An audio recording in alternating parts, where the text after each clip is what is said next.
Welcome to the NXT Ring of Honor News Central for the Tapped Out Wrestling Podcast Network. This is the Pro Wrestling Personified Podcast with your host, Lewis Carlin.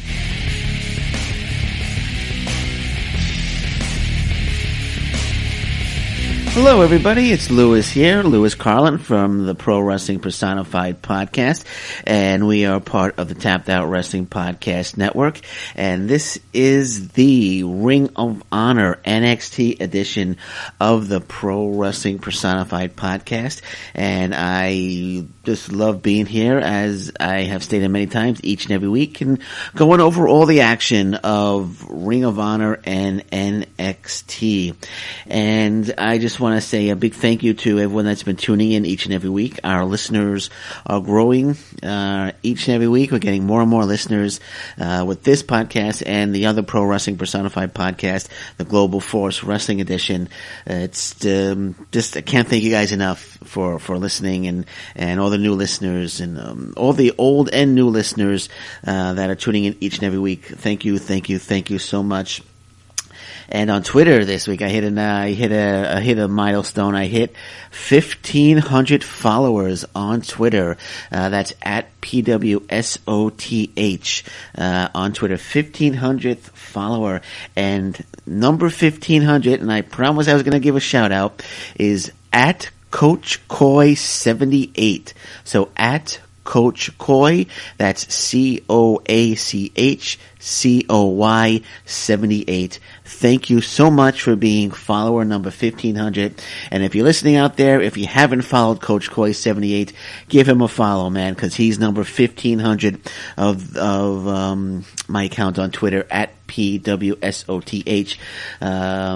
So give him a follow, Coach Coy 78. Thank you so much, man. Number 1,500.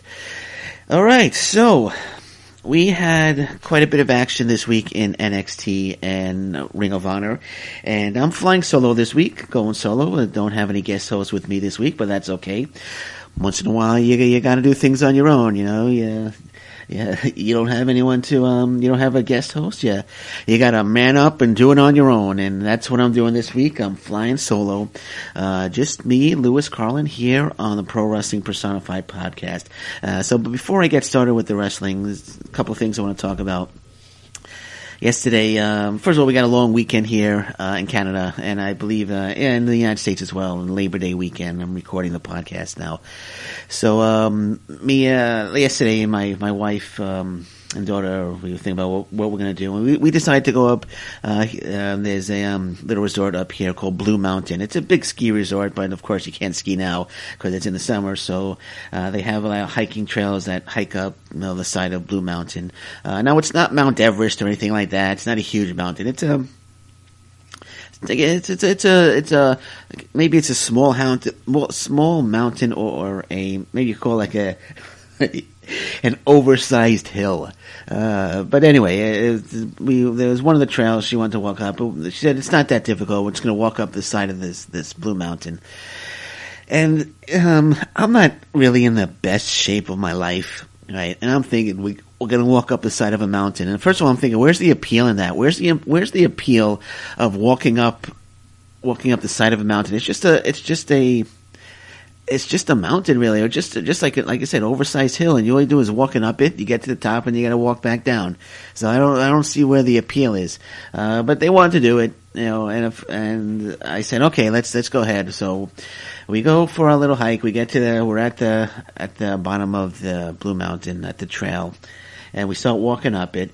And of course, my wife, she brings a backpack, and she fills it with all this stuff. So, you know, I'm not really in shape to walk up the side of a mountain, much less carrying a 40-pound knapsack on my back trying to get up the side of a mountain. So it was a heavy. She I don't know. She packed all this stuff in there, and you know, of course I'm the man of the family, so I gotta carry this knapsack up the side of this mountain. So I got the backpack on, filled with whatever the hell was in there. You know, there's water and food and fruit and whatever the hell was in there. I think there was a hairdryer in there. I don't know. There was a couple of DVDs. I think there was a portable DVD player in there, and whatever the hell was in there. So we're walking up the side of the mountain, and actually my wife's friend came along, and they're doing fine, and I'm like in the back, and we're not even like halfway up the mountain, and I'm like, are we almost at the top yet? Because at this point I am sweating just profusely. Sweat is pouring down. I'm wearing a shirt. I'm covered in sweat, and we're not even halfway up the mountain. And I'm like, how much longer do we have to go? And she's like, oh, we're not even close to the top yet. And I'm like, oh, terrific. And I got to continue lugging this 40-pound bag on my back, climbing up this mountain, and I don't even know why I'm doing this. I should have just stayed down at the bottom, and I think there was a McDonald's down there. I should have hung out down there and ordered a couple of Big Macs and a couple of shakes or something. That's all I was thinking about climbing up this mountain was getting my mouth around a Big Mac. That kept me going. That kept me going up the side of this mountain. So finally we get to the top, and I'm just like there's like a trail of water, it's like a river of sweat just behind me, and and I'm just huffing and puffing, and I am so out of breath. My legs are on fire, and we're at the top, and she's like, oh, we're finally at the top. And it felt like it took like 10 hours to get up there, but it really took only about 45 minutes to an hour, and we're at the top. And I don't have an extra shirt with me, but I'm just like, the shirts changed colors because of sweat, and got to the top. But what? I felt pretty good. I was like, wow, I didn't think I was going to make it up to the top alive. I thought that 3/4 of the way up that I was feeling out. Maybe I'll just lie down and die right here. And I had a good run. 48 years old. I had a good run, and I just figured this is it for me. So I figured I would just lie down and die 3/4 of the way up. But no, it was a pretty good feeling when I got to the top, and I was like, wow, I climbed up I climbed up Blue Mountain, and I felt pretty good, afterwards. My legs hurt a little bit, but it made me very, very hungry, so I was able to eat a lot of food, and really, because I burned so many calories, I really didn't feel it afterwards, and believe me, I ate a lot of food afterwards. I ate a hell of a lot of food, so that was my reward, climbing up the mountain. But there was actually we were there after we were done. I noticed, and I'm not going to say any names, but there's another moral to this story here as well. There was I noticed at Blue Mountain there was a professional wrestler who I had interviewed a few weeks ago. And just for his privacy, I'm not gonna say any names. I don't want everybody rushing up the Blue Mountain, but I'm not gonna say names. But I saw this professional wrestler, and I saw him walking towards me, and I was like, wow, that really looks like the professional wrestler I interviewed a few weeks ago. And I almost said his name there, but I didn't. The professional wrestler I interviewed, but I wasn't sure, and so I sent a text message. A Facebook message to them, and they didn't respond. So I was like, oh, probably not them. And this was before we did the mountain climb, and but we came back down. We're done, and I'm walking, and I see this professional wrestler again. And I'm like, oh, that's definitely him. It's got to be him. So I was thinking, and I was with my family, and he sat down with his family, and I was thinking, I'm marking out at this point. I'm like, oh, I gotta go over there. We gotta talk wrestling. We gotta talk this. We gotta talk that. And then I'm thinking, wait a minute. He's a professional wrestler. He's probably been on the road for a number of weeks, and he's just got back, and he's up here enjoying his time with his family. So I marked down a bit, and I said, you know what? I put myself in his shoes, and I'm thinking, you know what? He's with his family. I'm not going to bother him. I'm going to respect his family time and just leave him alone. And that's exactly what I did. And he actually answered me. Later in the day and said, "Oh yes, I am here. At Blue Mountain with my family." And I was like, "Yeah, I saw you again. But I decided to respect your family time." And you know what his response was? He appreciated that. He said, "Thank you very much. I appreciated that a lot." Again, then thanked me and wished me well, and hoped that I was having a good time. And I responded, yes, I'm having a good time with my family. I hope you're having a good time with yours. And that was it. So again, the moral of the story is if you're in a public setting and you're like for example, Blue Mountain, and you see a professional wrestler with his family or her family, give them a little respect and don't run up to them and say, hey, my name is Louis and I'm a big fan and remember that match you had with Kurt Angle or whatever or whoever, and start talking wrestling and want to get selfies with them and want autographs. Give them their space, give them their respect. They've been on the road for weeks and weeks and weeks. It could be the first time they're seeing their family in a number of weeks or even months. So take a step back and think a little bit. If you see a professional wrestler in a public setting with their family, respect it. They're with their family. Leave them alone. I guess maybe just a quick hello might be okay. But like I did, I would just leave them alone with their family and let them spend some quality time with them. 'Cause again, they're people too, and they have families and they want to spend time with their family just like I do and just like you do. So yeah, just back off. No, don't turn into a mark and run up to them. Just leave them alone and let them do their thing with their family. So that's my advice.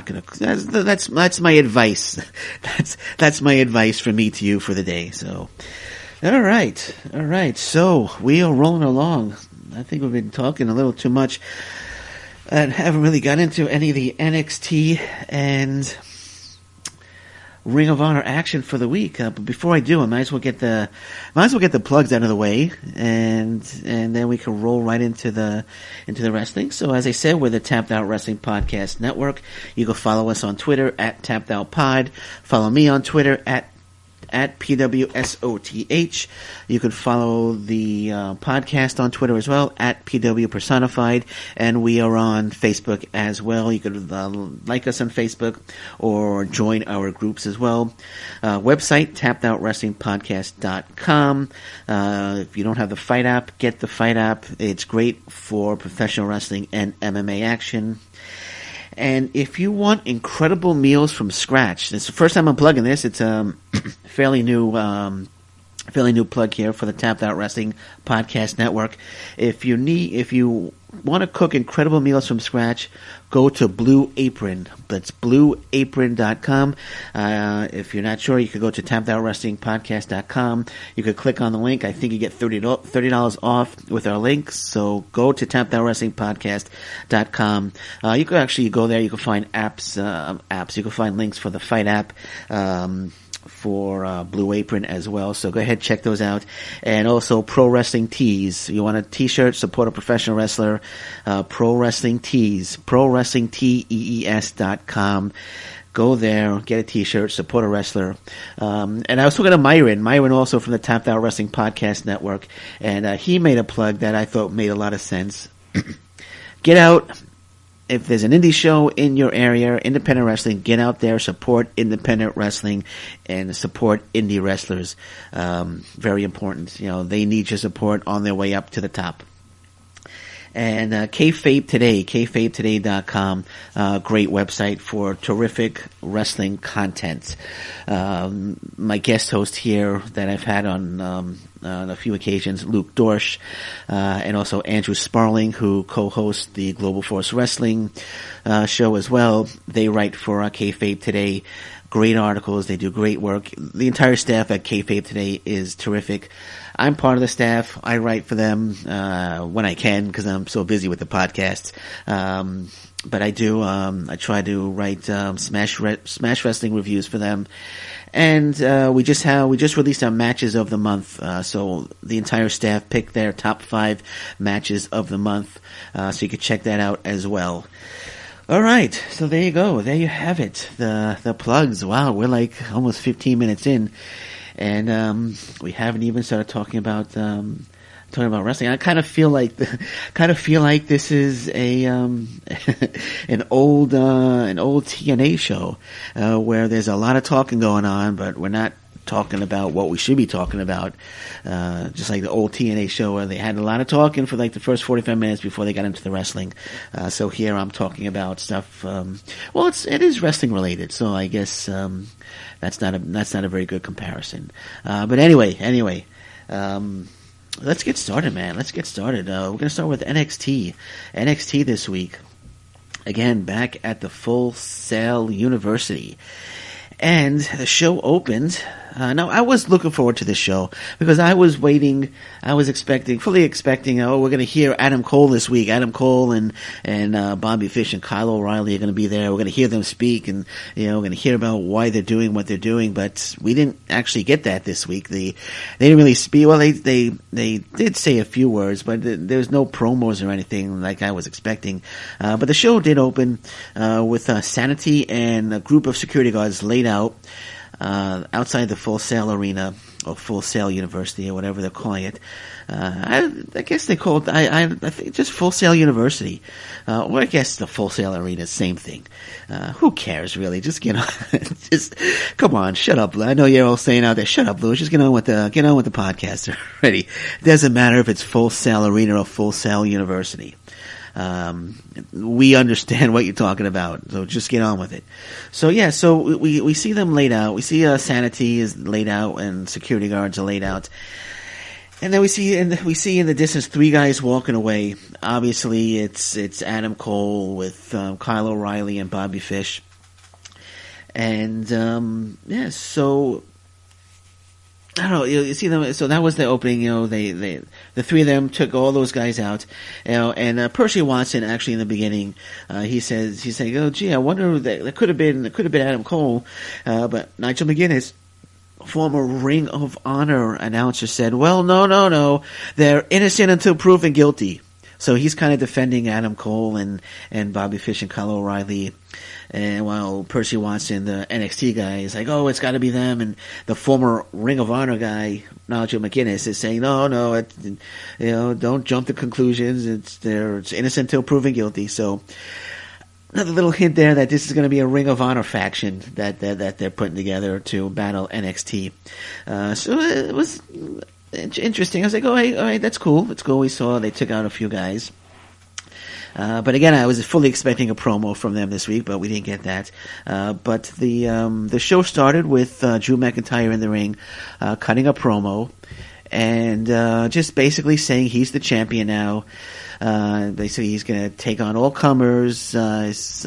Touched upon that, it's one thing to have the title; it's something entirely different to defend it, and kind of like, I don't know, he was like, he put the whole locker room on notice, saying it's Drew McIntyre's world now.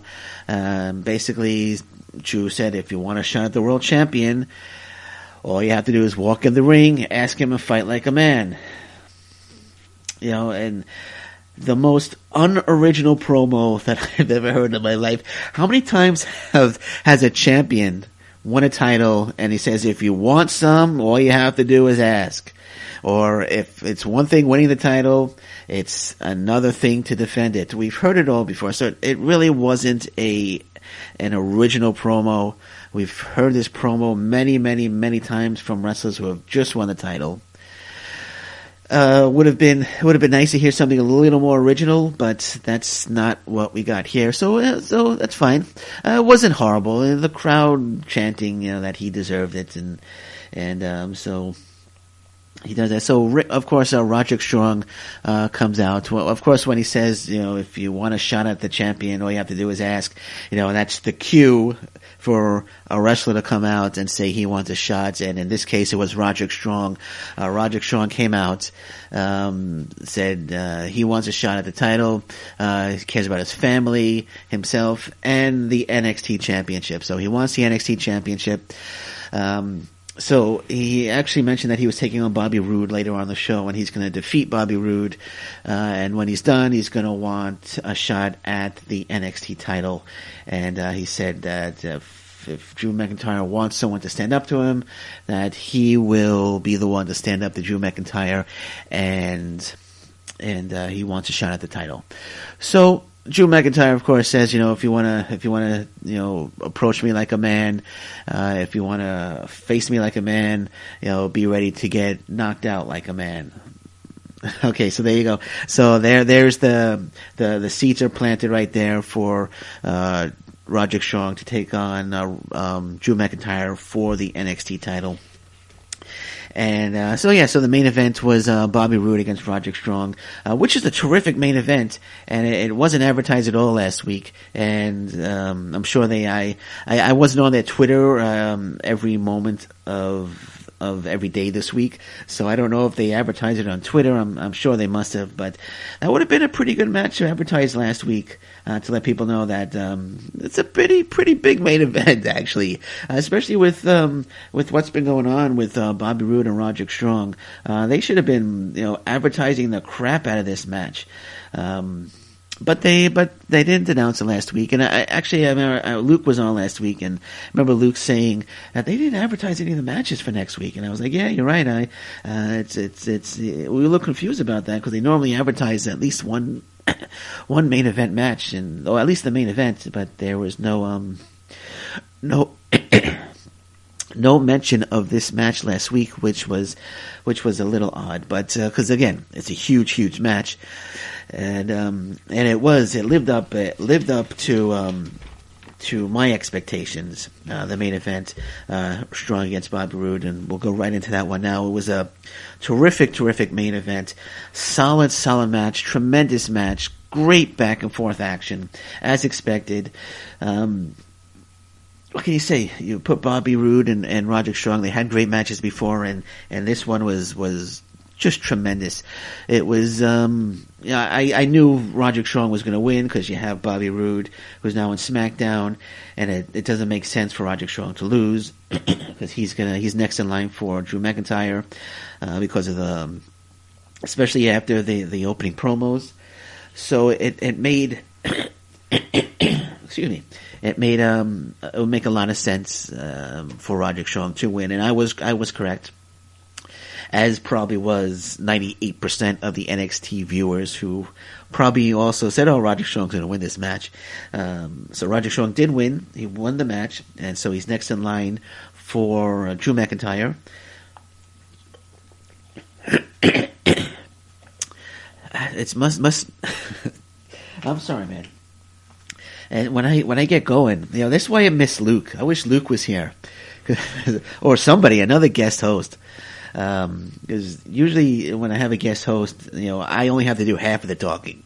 I don't have to do all of the talking, and it doesn't affect my throat as much. For some reason, it's affecting it today. So hopefully, I get a guest host back, and they can do half the. If you're listening right now and you're interested in guest hosting, just shoot me a message on Twitter, at PWSOTH, and I would be, I'll be happy. If you're a fan, if you've been in podcasting, if you're a former wrestler, that's what I prefer. I mean, if you're just a fan and you just want to get on just to hear your voice, okay, I'll consider it. But I'd rather have somebody who's actually done podcasting before. I apologize. So if you've done podcasting, or if you're a professional wrestler, feel free to contact me if you want to be a guest host here on the Pro Wrestling Personified podcast. But I miss Luke. I wish he was here to help me. But anyway, I'm kidding. I'm not really crying. Even Myron or Nick, I wish they would have sat in with me today.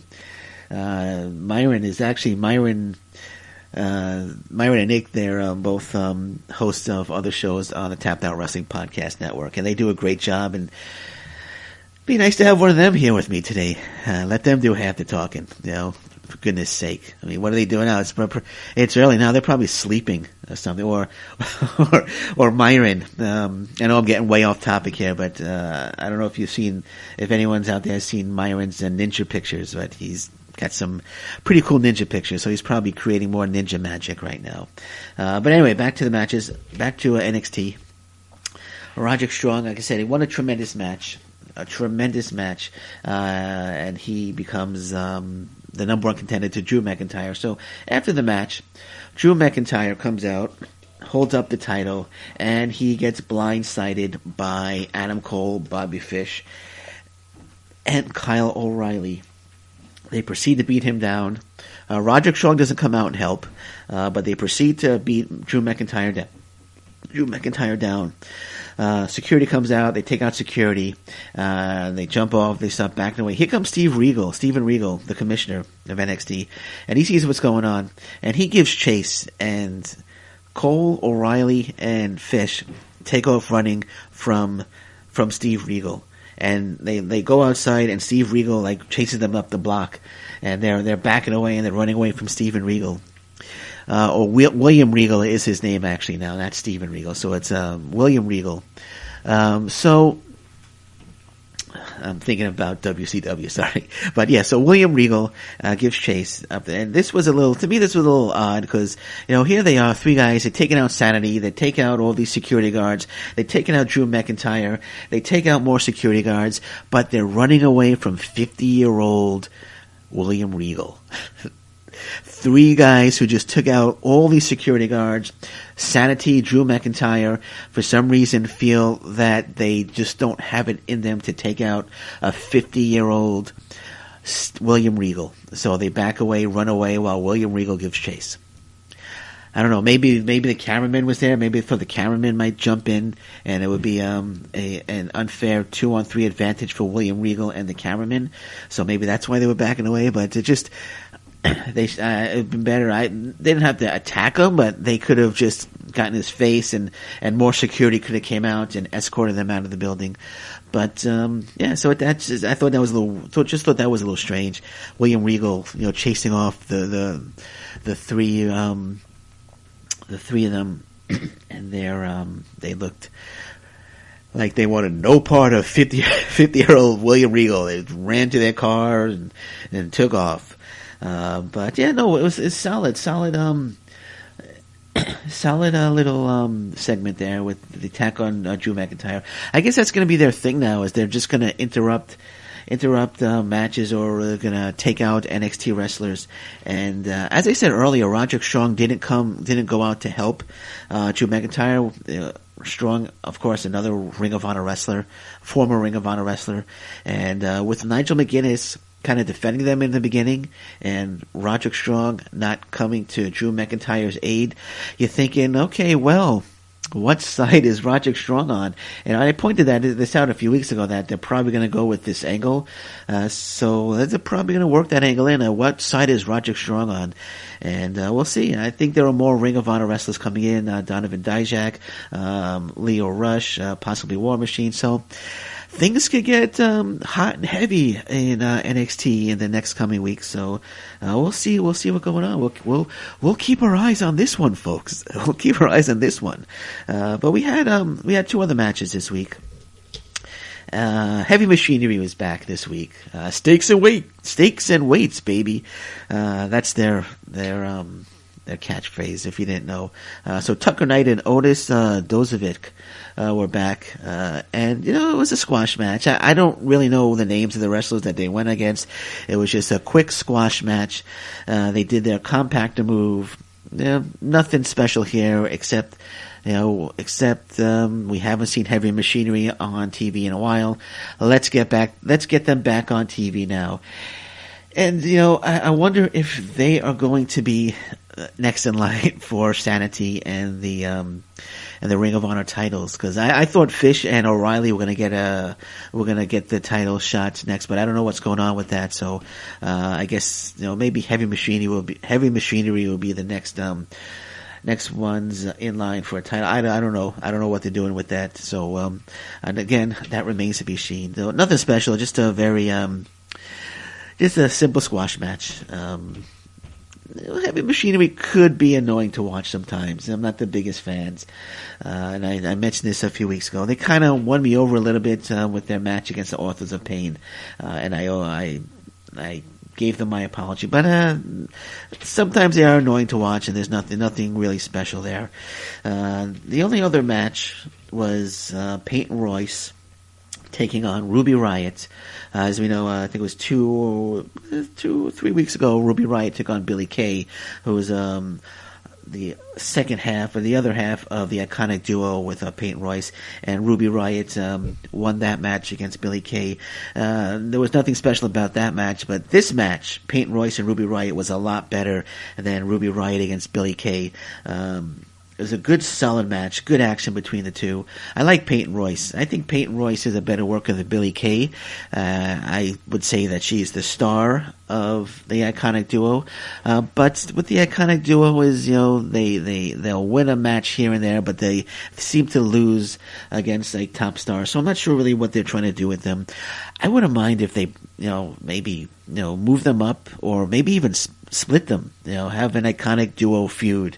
To have them break up, and I think Peyton Royce would be a fantastic singles wrestler. She did really, really good here, a good skill set. Of course, Billie Kay interfered, which caused Ruby Riott to lose. But I think the right person went over here, Peyton Royce. I was hoping she was going to win, because we haven't seen her win a meaningful match in some time, unless I'm sadly mistaken. I know she won against, I think it was Sarah Logan. But really, not really a meaningful match. But Ruby Riott, who's been in, the title picture and, previously, and, it was a good win for Peyton Royce. So good, like I said, solid match, good action. Nice seeing, Royce win. Ruby Riott did have a nice dive though, a nice suicide dive to the outside. So I commend her for that. And, but yeah, like to see them do something with them. I don't know if they're moving up. If they moved up, they could be okay on the main roster. The iconic duo, but we'll see. We'll see what happens with them. Right now, I just like to see a few more meaningful wins for Peyton Royce, and we'll see. We'll see where that goes. She has NXT Women's Championship material. Billie Kay not so much, but Peyton Royce, I could see that happening. So a few matches were actually announced for next week. It was next week we're going to see Cassius Ohno against Hideo Itami in a no disqualification match. Steven Regal is being interviewed in the back, talking about Adam Cole and Bobby Fish and Kyle O'Reilly. Cassius Ohno comes in and says he wants Hideo Itami in a no disqualification match. So that match is made for next week. We're going to see a rematch between the man that beat Andrade Cien Almas, Cesar Bonatti. That's right. So it's going to be Andrade Cien Almas taking on Cesar Bonatti next week. Bonatti got a victory against him about 3 months ago. So that's a rematch. We all know who's going to win this match. Almas is getting the push. So Almas is going to go over here without a doubt. So I wouldn't be surprised if, maybe Gargano might come in and ask for a rematch after his takeover Brooklyn loss, but we'll see. We'll see what happens. I fully expect Almas to win next week. So those are the matches that have been announced. I don't think they announced. Oh, that's right. Next week, Asuka returns. So Asuka returns next week, and she is going to talk about her injury and the championship status. Of course, all the spoilers were out. We all know what happens. If you've seen it, you know what's going to happen. I think we touched upon it last week, but I'm just going to, if you haven't heard, I'm just going to leave it at that. So next week, Asuka returns next week to talk about her championship status and her injury. She fractured her collarbone in the match with Ember Moon. So that's next week. And I think that's it. There's just looking over my notes if I missed anything. Nope. No, I didn't miss it. So Almas against Cesar Bonatti next week, and Cassius Ohno 1-on-1 against Hideo Itami next week in a no disqualification match. And that was it for NXT. I'm thinking that they announced one more match, but I can't. I don't think so. Maybe they didn't. I'm thinking that they did, and I just didn't write it down. Oh yeah. Of course. I do apologize. It just hit me. Lars Sullivan well, they showed Lars Sullivan attacking No Way Jose at No Takeover Brooklyn, and he was in William Regal's office, and William Regal said that next week that Lars Sullivan is going to have to face 3 men in a handicap match. So there was a third match announced. I'm sorry. So Lars Sullivan next week. Regal said something, since you've beat up 3 tag team partners, next week you have to face 3 men in a 3-on-1 handicap match. So that's the third match. So Ono, Atami, no DQ, Lars Sullivan against 3 men, which, he's probably just going to destroy just another huge squash match for Lars Sullivan, and Almas against Cesar Bonatti. So it's a decent show. It's a decent show we have to look forward to next week on NXT. And that was it. That was it for NXT. I'm glad I saw that. I almost forgot about that, but I wrote a little note about it on my notes, and I'm glad I saw that. I almost forgot about the Sullivan 3-on-1 handicap match next week that he is going to be involved in, which should be, like I said, just a quick squash match.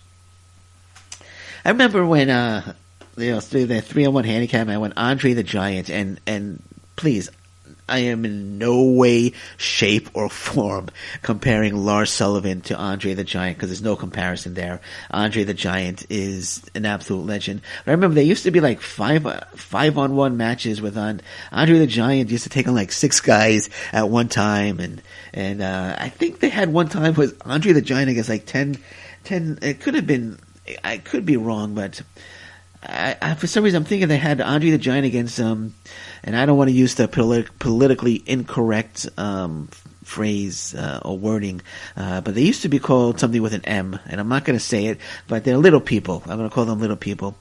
So Andre the Giant against like 10 little people in like a comedy match. For some reason, I could be wrong, but I'm thinking that they did that one time. But I remember watching, Andre the Giant against like 4 or 5 different guys at once, and he used to run right over them. And so that's what I was thinking. Sullivan is going to run right over these 3 men next week. But again, I'm not comparing Lars Sullivan to the legendary Andre the Giant. And so that was it for NXT.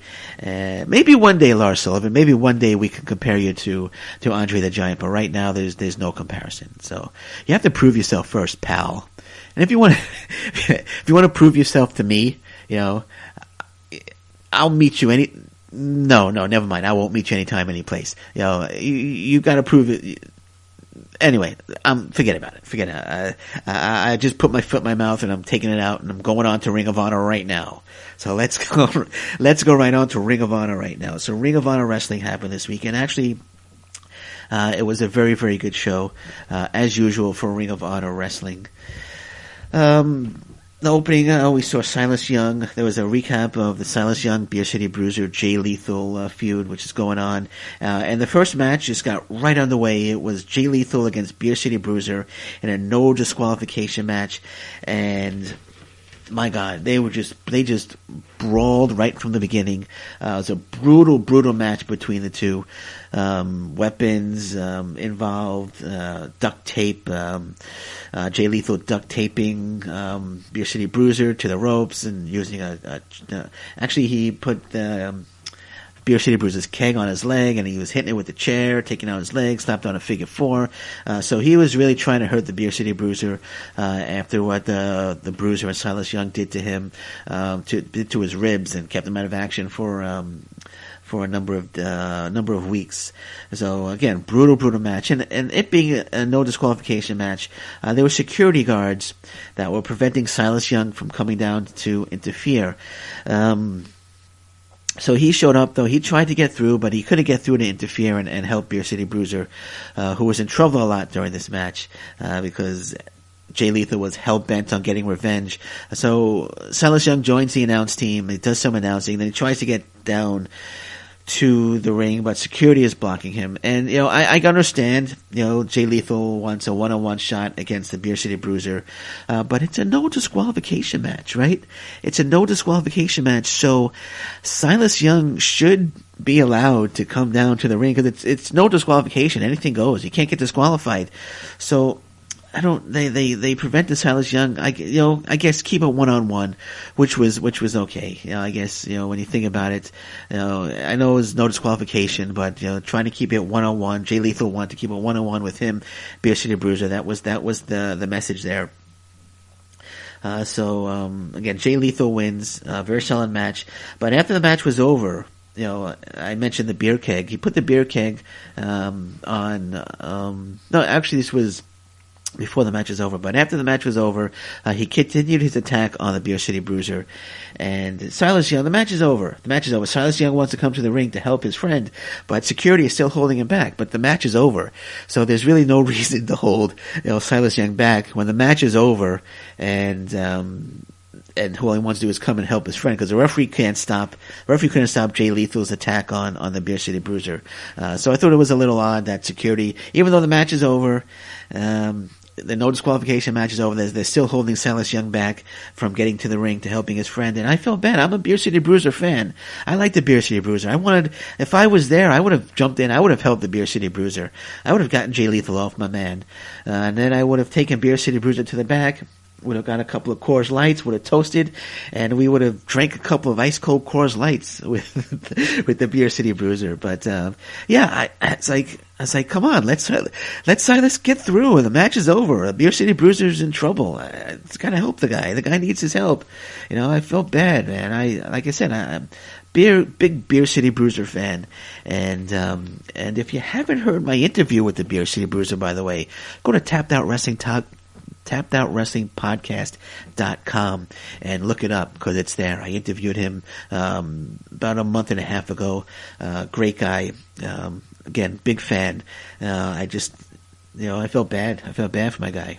Hopefully he's okay and he's enjoying a couple of brewskis with his buddy Silas Young. And but still, like I said, if I was there, I would have jumped in. I would have helped my guy. I would have gotten Jay Lethal up in the Death Valley Driver, and I would have put him through a table. That's what I would have done I would have probably just stayed in my seat and prayed. That's what I would have done. I would have prayed for the Beer City Bruiser. But again, solid match between the two. And then we got a Minoru Suzuki video package. As you know, he's going to be the challenger for Cody Rhodes coming up in the next pay-per-view. So Cody Rhodes cut a promo as well on Suzuki. That's going to be a great match between the two. Cody Rhodes defending the Ring of Honor title against Minoru Suzuki. So I'm really looking forward to that one. September 22nd is the pay-per-view on Ring of Honor. And of course, I'm going to dip into the family food money, and I'm going to order the pay-per-view, because that's what I do. That's what I do. I'm going to have to dip into the food money and order the pay-per-view. September 22nd. But I guess I could stock up now, go to Costco and buy a lot of,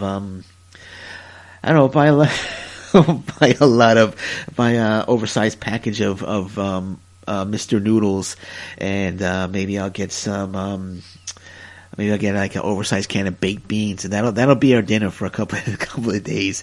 We have tap water, so we don't need anything to drink. So I could order the Ring of Honor pay-per-view on September 22nd. My family will have to eat ramen noodles and baked beans. But it's worth it. It's worth it. It's worth it 100%. I mean, it's Ring of Honor. September 22nd, man.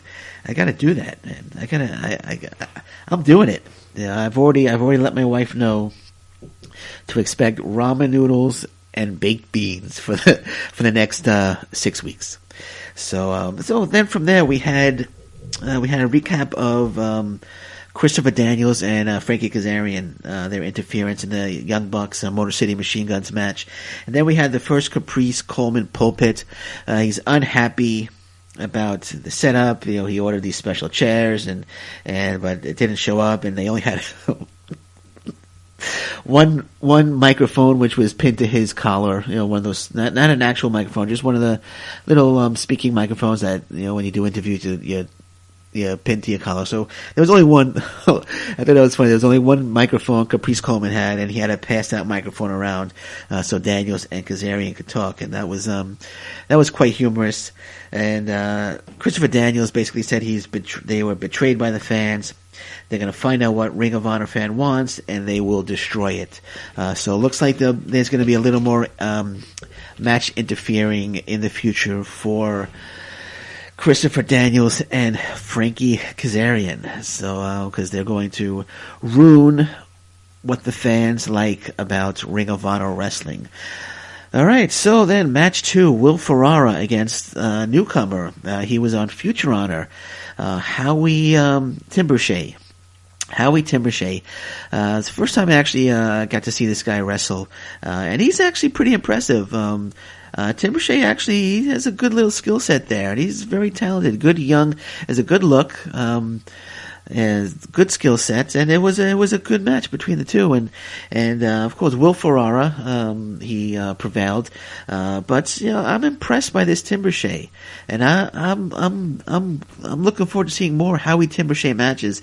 I was very impressed. See, Ring of Honor has they have this special talent to go out and find good young professional wrestling talent and get them on the show, and they've done that, with Coast to Coast, excuse me, Howie Timbershea. They've done it in the past with other wrestlers as well, but they have this knack of finding undiscovered talent, and they do it all the time. And they've done it here with Howie Timbershea. Very impressed with him. Now, Will Ferrara did his terrific suicide dive and turned it right into a tornado DDT to the outside, and that was a really, really good spot. But Will Ferrara winds up winning. He hit another tornado DDT, won the match. But Cheeseburger comes down, who he's feuding with right now, and comes out and challenges Ferrara to a match next week on Ring of Honor TV, which Will Ferrara accepts. So next week is going to be the long-anticipated match between Cheeseburger and Will Ferrara. So something to look forward to next week. And that was it. Yeah, it would have been. I thought maybe we get a little one-on-one confrontation, a little taste, but no, just challenge him to the match. And next week, Will Ferrara takes on Cheeseburger, and I'm looking forward to that one. That should be a terrific match between the two. Then we had a Jay Briscoe. Jay Briscoe came out and said he's not medically cleared to appear this week. It was supposed to be a 6-man tag match, Bully Ray and the Briscoes, Jay and Mark, against Cody Rhodes, Marty Scurll, and Adam Page. But because he's not medically cleared, because the Kingdom attacked him last week and gave him a concussion, quote-unquote concussion, so Jay Briscoe is not medically cleared this week, and so the match was changed to, the main event was changed to Bully Ray and Mark Briscoe against Cody Rhodes, the Ring of Honor World Champion, and Adam Page. And another tremendous match. Ring of Honor, and I know I praise them all the time, but you can't get a better TV show than Ring of Honor Wrestling. Week in and week out, man. This main event was, from top to bottom, was just fantastic. They were, in the beginning, Cody Rhodes, I liked, he did this little t-shirt tease thing, where he was going around to all four sides of the ring, asking which side is the loudest, who's gonna get the t-shirt, and he finally decided just to throw the t-shirt to Adam Page, who just dropped the t-shirt on the floor, so nobody got the t-shirt. Speaking of Adam Page, last week's show, last week's Pro Wrestling Personified Ring of Honor show, my man Nick conducting an interview with Adam Page, and that's on last week's Ring of Honor show. So if you want to hear that interview, go to last week's Ring of Honor NXT show. If you don't want to listen to the whole thing, just fast forward it towards the end. It's about 20 minutes long. I think it's around the 40-minute mark, and you could hear that interview with Adam Page, conducted by my man Nick McDaniel of the Tapped Out Wrestling Podcast Network. But again, it was a tremendous match. One thing I was a little uncertain about was Adam Page did a little, and forgive me for saying this, and I like to keep this G, but he did a little penis grab on Bully Ray. Bully Ray, I think, was going to hit him with an elbow, but he grabbed Bully Ray's penis and kind of squeezed it and then bounce off and hit him with a move. So that was a little odd. I mean, the fans didn't like cheer, and I don't think that's a usual thing from Adam Page, unless I'm sadly mistaken. I don't recall him ever doing that. I'm sure maybe he must have done it in the past, but I don't recall him ever doing that. And it's not like a spot that the fans are waiting for, because there was silence, almost like shock, like, oh, what's he doing? It's like, maybe he was thinking maybe he just wrestled Joey Ryan the other night, and he was thinking that, oh, it's time to go for the Joey Ryan penis spot. But then he's like, oh, that's Bully Ray. Even Bully Ray looked a little like, the f*** you doing? So I don't know. Just seemed a little strange. I'm gonna have to look up to see if he took on Joey Ryan recently and just had a Joey Ryan flashback or something. Just thought that was a little odd. So. And if it is a normal spot that he does, I'm sorry. I've never seen that before. And again, it was met by silence, like almost shock among the crowd. And, but anyway, Marty Scurll and Jay Briscoe eventually showed up, and they brawled to the back. Match went on between Rhodes, Page, and Bully Ray and Briscoe, and a lot of good spots there, a lot of good action. Mark Briscoe is just a joy to watch each and every time, as are Bully Ray, Cody, and Adam Page, and just a tremendous match. And Page and Cody Rhodes did wind up winning due to the Kingdom interfering. So the Kingdom interfered. They distracted Mark Briscoe, which allowed which allowed Cody, I called him Rhodey, which allowed Cody to hit his finisher and win the match for his team. But then the Kingdom, Vinny Marcieglia, whatever. They always have trouble pronouncing that last name. They should just call him Vinny M. I'm just going to call him Vinny M. So Vinny M chased Cody Rhodes back. I think he had his axe with him, which he's never going to use because he'll kill somebody with it if he does. So he chases Cody Rhodes to the back. Then they go in, and they take out Bully Ray, and while Mark Briscoe is down, and Jay Briscoe comes out for the save, and he starts brawling with the Kingdom as well. Matt Taven, Vinny M, and TK O'Ryan, and he was holding his own until they overtook Jay Briscoe, and they hit him with a big move again, took out Jay Briscoe. So it looks like we're gonna see the Kingdom against Bully Ray and the Briscoes. That seems to be the feud that they're pushing towards. So that was it. So I'm sure in the near future we're going to see Bully Ray and the Briscoes against the Kingdom in a 6-man match, and which should be a great match to watch. And that was it. That was it for Ring of Honor Wrestling this week. And looking over my notes, as I always do, because, I'm getting old and I forget things, so I'm just looking over my notes quickly to see if there's a little tidbit I forgot, and I have not forgotten anything. I have covered everything in the world of Ring of Honor Wrestling this week. And that will be it for me. So, I am just going to go ahead and say, once again, thank you everybody for listening each and every week. All the listeners that come back and all the new listeners, thank you very much. Really, really appreciate it. Please keep tuning in. I like doing this. That's all. And I can't do it unless you tune in. So please keep tuning in. Again, really, really appreciate it. Thank you once again for 1,500 followers, and looking forward to getting 2,000. Next stop is 2,000, so I look forward to that. And I know with your help, I can get there. So I am going to go ahead and say that this is the Pro Wrestling Personified podcast, the Ring of Honor NXT edition. I am your host, Lewis Carlin. Thank you once again, and until next week, as always, thank you again for like the 20th time. I can't say thank you enough. Take care, so long, and stay safe, everybody. Bye-bye.